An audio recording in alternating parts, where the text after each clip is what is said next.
You have to be quite careful of people who promise you the world. So if that's an investor, if that could be a potential customer, if that could be in the early days, someone, promising you a big enterprise deal, that no matter what people's intentions are, it takes longer, I think, for commitments and actions to come through. So I think really when you come out of, like, if it's an angel investment talk and someone says, yeah, I'm keen to invest, or yeah, I'm keen to sign up, you just really need to kind of like control the highs and not let yourself get too carried away. And in the same way, just control for the lows. Like, you lose a customer, we lost you in the early days, it's not that bad, it's not the end of the world. Life goes on, and take the learning, take what you can from it, and just have that sense of reflection, where you don't take yourself too seriously. The highs and the lows, you balance them out, really. Hello and welcome to Radical Transformation, the show where we get up close and personal to the leaders disrupting and transforming business today. I'm your host, Mike Sweatman, and I'm absolutely thrilled to be joined in the studio today by Tom Vose, who's an entrepreneur who's just sold his first software business at the tender age of 27. Tom, how are you? You must be feeling pumped right now. Yeah, I'm good, and great to be here. Excited to chat, and thanks for having me. It's an absolute pleasure. It's thrilled to have you on the show, and we've been tracking your journey now for the last couple of years, so it's an absolute pleasure to have you on the show with us here today, Tom. It's hard to believe that only 5 years ago you were at university, weren't you, Tom? And when you left, you joined a business in London, a technology business, and as their first employee, and you spun out a product called Hirara, which has gone on to have tremendous success. It's now used by thousands of recruiters globally to help really improve the way that they present and the speed at which they take CVs, their product to market. So that's just also now been acquired as of this month, October 2024, by the Access Group, who, for those that don't know, are the largest independently owned software business in the UK and Europe as well, I believe, a 9 billion revenue business. So congratulations, Tom. This has been quite a journey, hasn't it? Tell us more about, how this all came about in the first place. Yeah, well, I think we, kind of stepping back to day one, we just got lucky. We stumbled across an opportunity, a problem statement, a pain point for recruiters, and just sensed there's surely got to be a better way of how they work with their candidates, how they present their ultimately their product. Sensed an opportunity, being entrepreneurial, thought, I think we can do something here. Being young enough to be able to take a risk and not having fixed commitments, and fast forward a few years, got lucky, I think, with OpenAI coming around, and was able to ride a lot of the kind of AI wave, and here we are today, really. Pinch myself that it's real, I think, is how my overriding emotion. Yeah, I think you're very modest saying get lucky. I know there's a lot of more to it than that, but maybe you're in the right place at the right time. You'd also got to spot an opportunity, haven't you, Tom?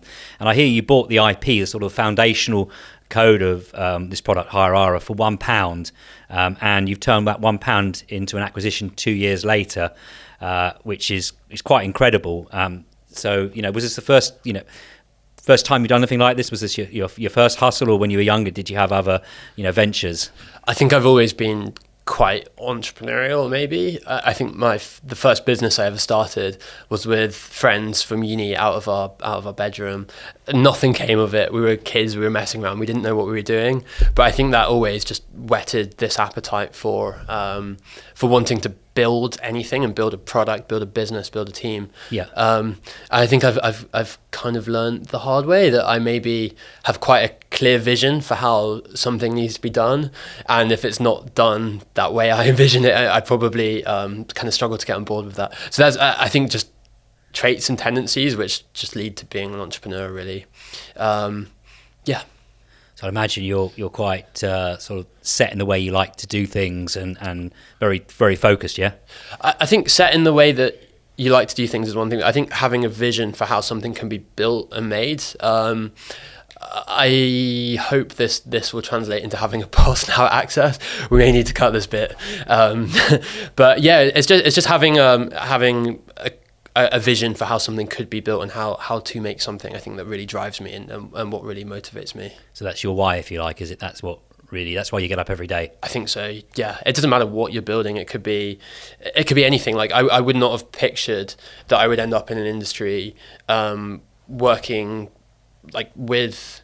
Like I just wouldn't have pictured really that this would have been a particular industry that I'd have ended up in. Yeah. But it's building anything. It's building a mission, a team, a product. Just that really drives me.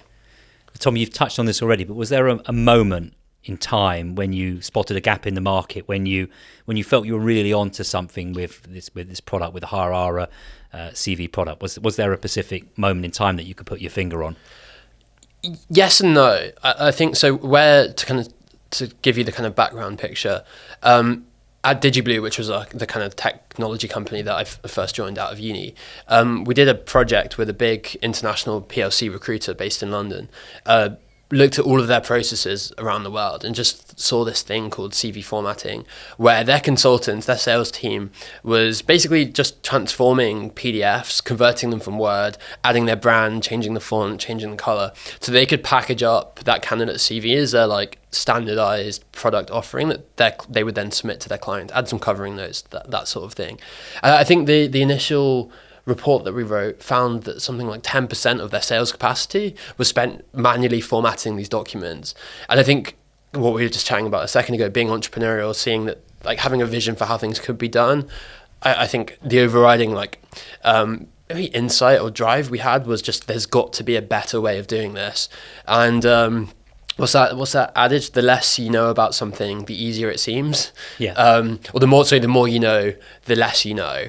I think when you know very little about a subject area, it's easy to make a decision to go away and do this and start building something. And I think maybe a little bit of naivety, but a little bit of drive. We thought, look, let's do this. Let's make something here. So coming to the industry from the outside, and this is a problem I think that many recruiters or recruitment business owners would relate to, the amount of time that's wasted on admin on an important topic, which is ultimately how you present your candidates. It's critical, that's your product, but it's not what you want your people doing day to day, is it? You want them actually interacting with your candidates, with your customers, building trust and ultimately delivering results. So I can see why there was a gap in the marketplace for the product. I think the other thing that changed when we first started the business, we used a technology called CV parsing, which would get you up to, like, let's say 75, 80% accuracy, but that 20% accuracy from 80 to 100 had a really big impact on our users, where the AI would only get you so far, and then that 20% was like manual editing time required from the consultants, and that was a real kind of challenge that plagued us. How do we justify the consultants to spend the 2-3 minutes editing time to get the content ready to go?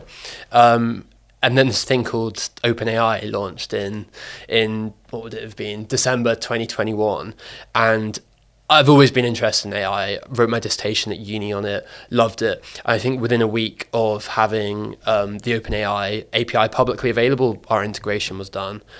So we've just ridden over the years just this incredible bandwave of AI and this incredible momentum. And just being a real first mover in that space and just building a niche use case on top of a really incredibly powerful LLM. Brilliant. So just cast your mind back a couple of years to that point. I know also you've mentioned to me that you've always been an advocate of following the lean startup approach. Tell listeners, what does that look like in practice for your business, for Harara, and what principles do you absolutely live and die by? What are your non-negotiables? So we've always been a scrappy startup.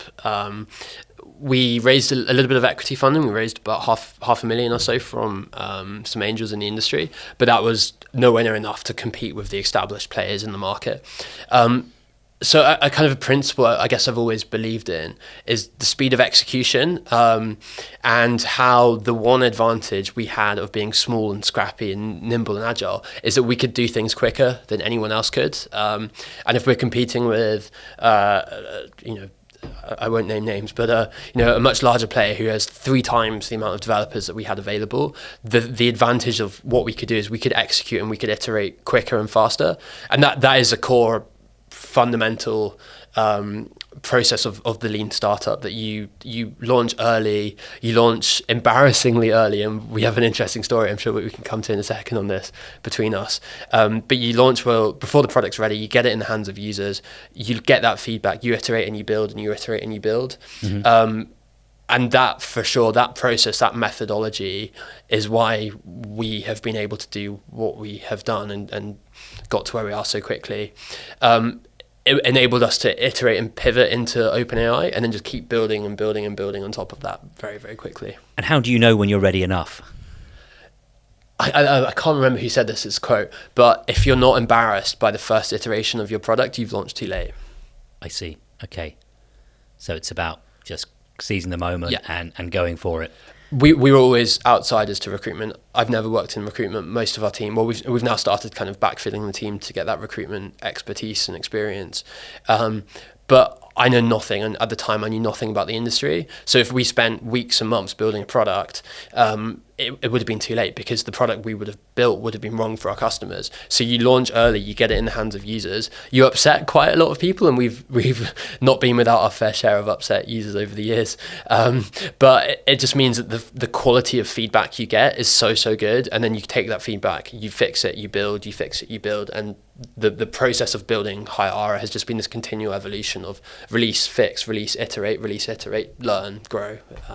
Speed of execution being like the consistent theme throughout that. Got it. And I can relate to this, and I remember, from personal experience, our business, Morpheus, were an early user, an early adopter, one of your very first customers, I believe, and I remember, and you know this as well, Tom, there were some frustrations there, weren't there? The product wasn't quite ready. Absolutely. So I can speak from personal experience, but that process nonetheless has clearly worked for you, hasn't it? And that kind of iteration, constant iteration, and learning by doing, learning by making mistakes. But of course, the key is to be able to bake those mistakes out as quickly as possible, isn't it?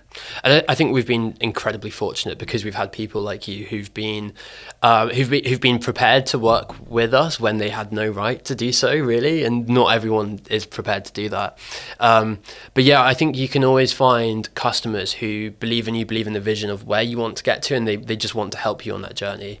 You can also piss off a lot of people doing it that way, but we were incredibly fortunate to work with you guys in the early days, and you gave us that excellent feedback that gave us that springboard, that kind of like base launch pad to just go and grow and iterate and learn on top of. Good. No, well, it's speaking from personal experience, I think that process has definitely served us all well, hasn't it? And we still use the product to today. And I know, speaking to the team, that they direct feedback is that not only does it give us better presentation, but also it allows our people to put more product out the door more quickly, and that undoubtedly, is good for business. So the value of a first impression is really almost like the key benefit of the product. And it's taken us a lot of time over the years to understand actually what the value is there. So we actually had a customer who interviewed their end customers on basically an A/B test between what their original just word-based candidate presentation looked like and what it looked like using our platform. And the result that they found was using the exact same candidate, the exact same data, the identical words, when the document design and the way the presentation was set using our platform, it made their hiring managers 20% more likely to book an interview with the candidate. When the candidate was identical, didn't change. The only thing that actually changed was the quality of presentation. So the wrapper, packaging. And it's, working with you guys, I think we've really been able to iterate and to learn what that value proposition is. It's all about perceived value, isn't it? And how it makes people feel. Yeah. Interesting. Making an enjoyable buying experience, I think. Got it. I get it.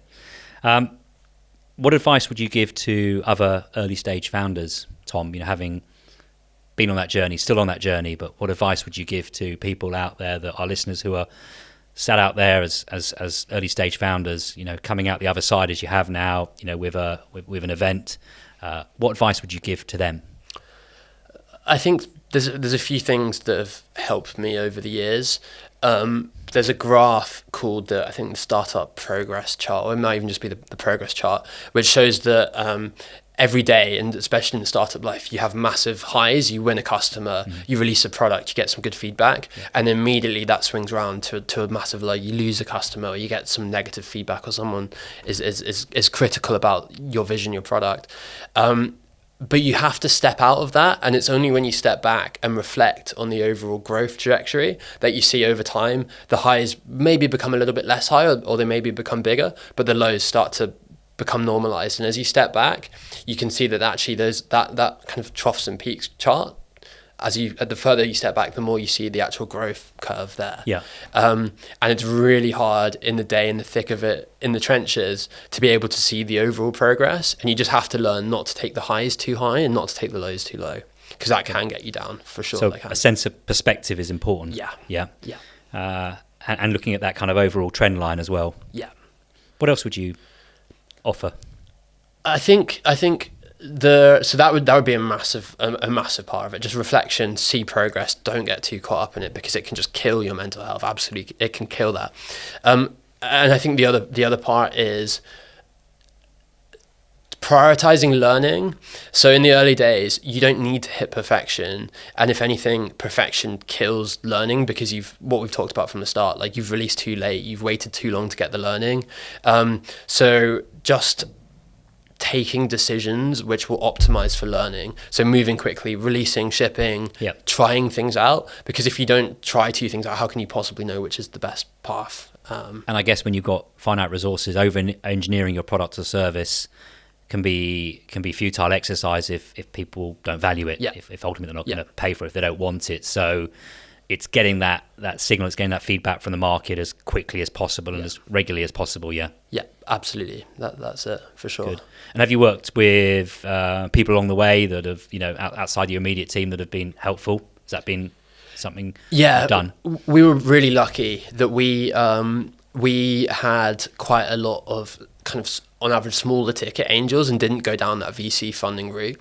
And that meant that from my background, from me not having a background in the industry, I was able to surround myself with lots of angels and advisors who were industry experts, who've grown and sold big businesses in the space. And that really, I think, gave us a degree of recognition and maturity in the market that lots of kind of well-known people had backed us. So really that kind of like angel investment round was very, very helpful for us.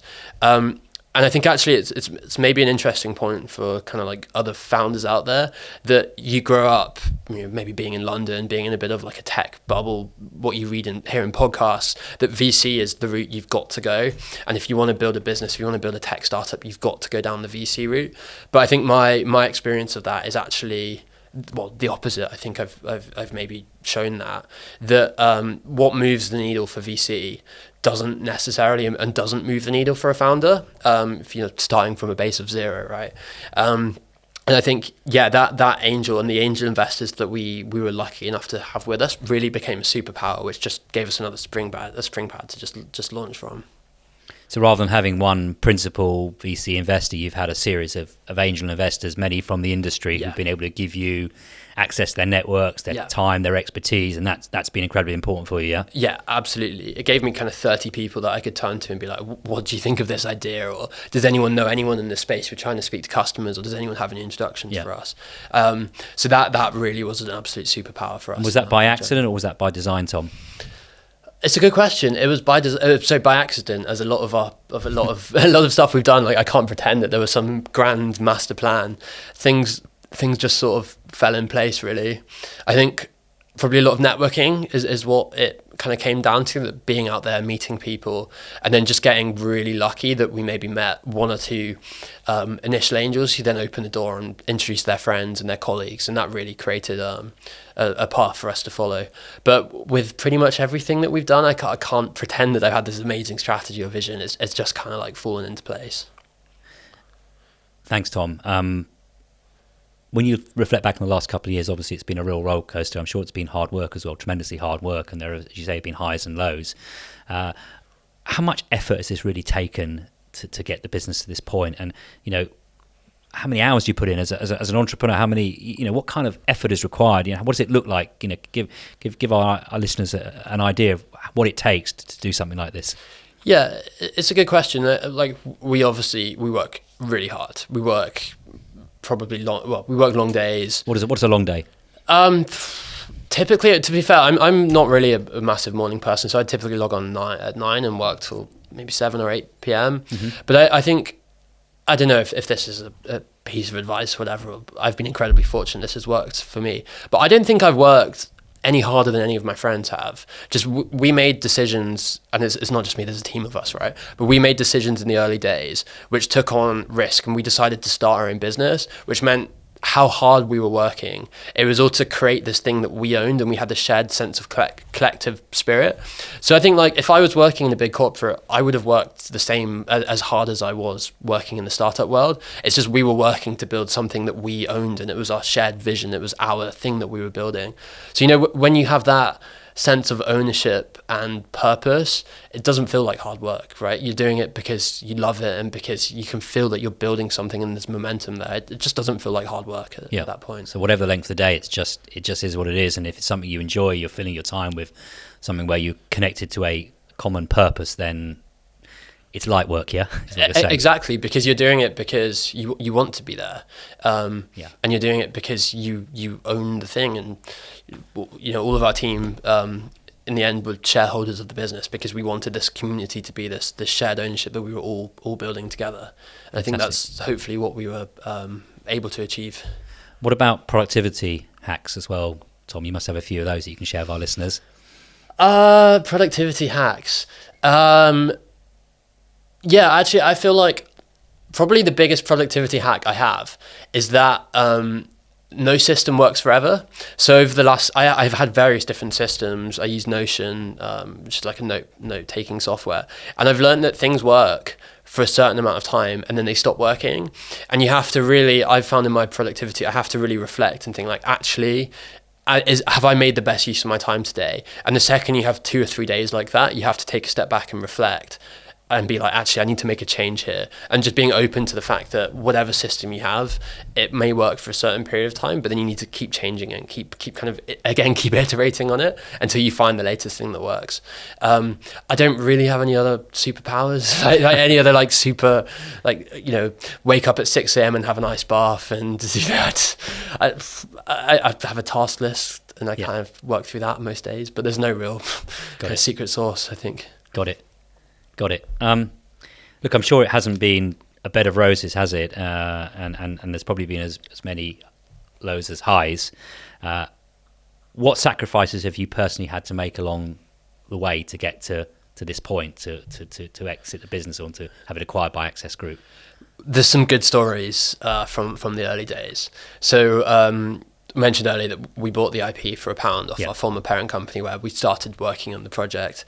At the time, I just moved from, I went to uni in Edinburgh, I had just moved from Edinburgh to London, was living in I had a stipend for the company for a relocation budget. So I was living in a really nice flat in Shoreditch, new kind of high-rise thing. It was a really nice flat. You couldn't believe it, you had to pinch yourself. Yeah, again, I had to pinch myself that I had that. And then I had this opportunity to buy the IP for £1 and go on our own way, and obviously the flat had to go. And we went for 6 months, I think, without taking a salary. And at the time I was 22, 23 and had no money really. I had 2 years of working behind me, so I maybe had say 5, maybe a max 10k in savings, something like that. Probably clearing some debt down as well from university, yeah? Yeah, exactly. All that stuff. I don't even want to think about my university debt.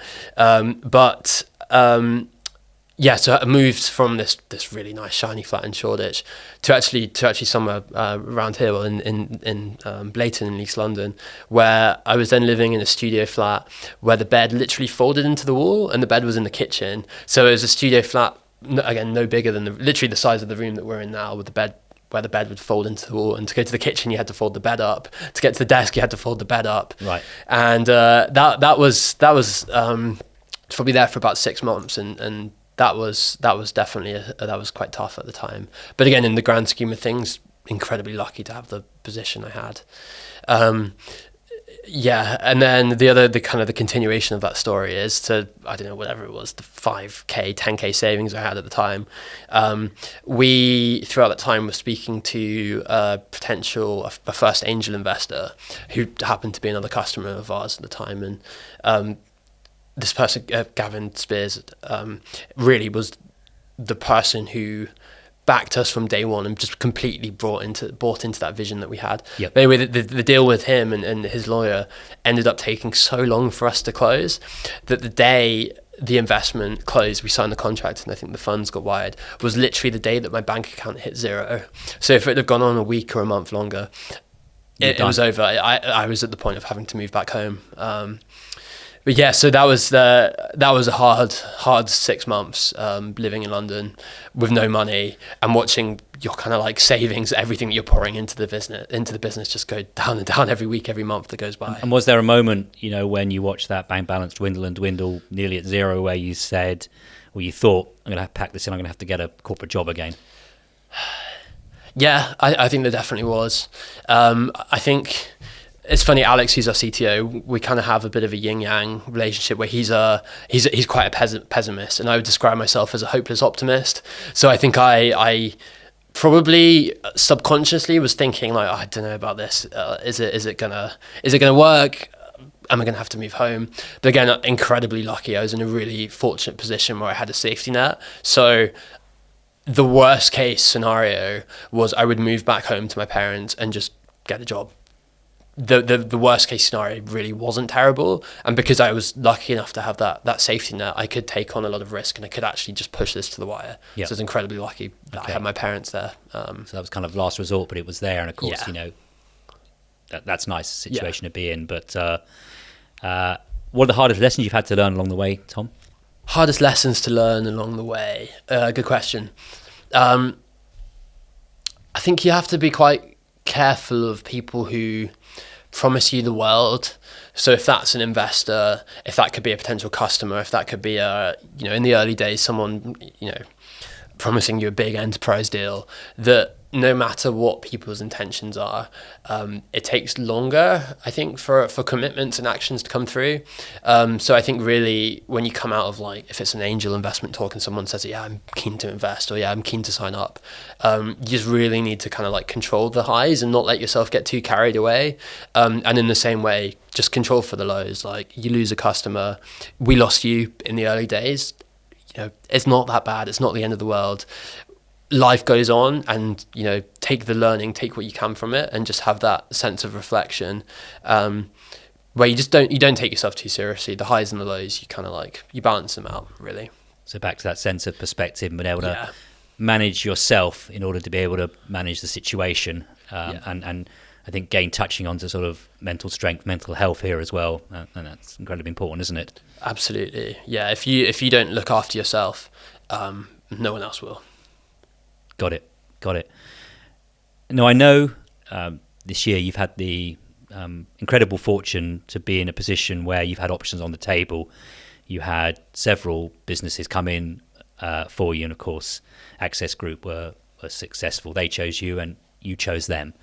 And what would be interesting for me is, and I think for our listeners, is to understand how you went about choosing the right business to work with, because it's a big deal. It's your baby, and inevitably handing over some control of that business and trust to a new parent company. What criteria were critical to you that led you to doing the deal with Access Group? I think the amazing thing about the Access approach to this is they almost just wanted to get out of our way. So Access Group it's one of the largest businesses in the UK, in countries all over the world, offices all over the world. And they had this recognition that they had the scale, and we had the product and the team who could deliver and grow what's quite like I think a novel use case and a real kind of expertise on AI. So the deal with Access, they are tripling our team over the next year and a half, really. Almost all of that investment is going into product and engineering and customer Yeah. teams. And it gives me this global platform where I'm only 2 years into the higher ARA journey. I'm not done building. We have like such a clear vision for where we want to take the product and the business, and the opportunity of Access. It was just incredible because they're backing us with the engineering resources, and then they just kind of plug and play us into their existing kind of product suite where they own a bunch of products across recruitment into their Rec OS, and it just gives us this opportunity to grow quicker, to build quicker. I think ultimately to best support our customers. At the end of the day, it's what it comes down to. So that was the driving force for the decision, yeah. Yeah, it wasn't at all that they wanted to rip up our product and just make it as part of an overall product suite. Mm-hmm. It was they wanted to give us the tools to actually execute on our roadmap and bring our vision to life. Yeah, clearer. And do you think there's a lot of interoperability as well with their other products? Yeah, absolutely. Like they have a couple of CRMs that they own. We were already integrated into them. They have a website builder. We do a lot of digital presentation. Mm-hmm. They have some sales sequencing tools. We create content which goes into that. So almost everywhere you look, there's just such cross-product synergies, and then the opportunity to make those integrations tighter because they're now part of the same parent company. I really think that like the net result of this is we can build the best product possible, which benefits all of our users the most at the end of the day. Building that thing, that product, that vision, and this was just the best opportunity to keep building what I think is the best product and the best business possible. Fantastic. Well, that passion really comes across for this partnership, this new partnership. I think the other thing is Access are one of those companies where they're like one of the biggest companies you've never heard of before.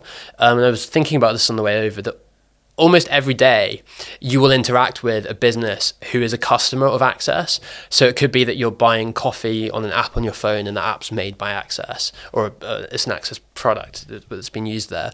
Or it could be that you're booking a table in a restaurant, and that booking system and the whole restaurant system is a product owned by Access. It could be that you're in a podcast studio like we are, and the HR system, the way that the team book holidays through an Access product. So and I love SaaS and I love B2B SaaS. I think being at the largest B2B SaaS company in the UK pretty much is just such an incredible learning opportunity for me. I just couldn't see a scenario where I get to keep building, grow the team, grow the product, and just what an incredible learning experience we're going to have over the next couple of years. Brilliant. Brilliant. Any heroes, Tom, along the way? Any heroes? Any business heroes? Yeah. I think posters on your wall when you grew up? I think someone who's, I guess maybe a slightly generic answer, but someone who I take a lot of inspiration from would be Steve Jobs. In that one thing he was just very, very good at was taking something quite complex and just simpling it down and keeping it incredibly simple. So there's no complexity. It just works. You don't need to think about it. It just works. And that real passion for design. A friend of mine, Maria, she's a product manager at a big tech company now. She has this concept called micro delighters, and it's basically that you can build by design tiny parts of the product which just make people smile or just work. A really good example of this is actually on the Apple, when you have to verify a PIN code and they SMS you a PIN code and it pops up on the keyboard and you can just press that and it automatically fills in. Just really simple concepts like that just work, and they're just really simple. And I think that is probably a kind of Steve Jobs type philosophy and principle. That what do we do versus Apple? But that kind of concept, that way of building, but with a real kind of design orientation, I think is something that we think a lot about. And how's that manifested itself in your product?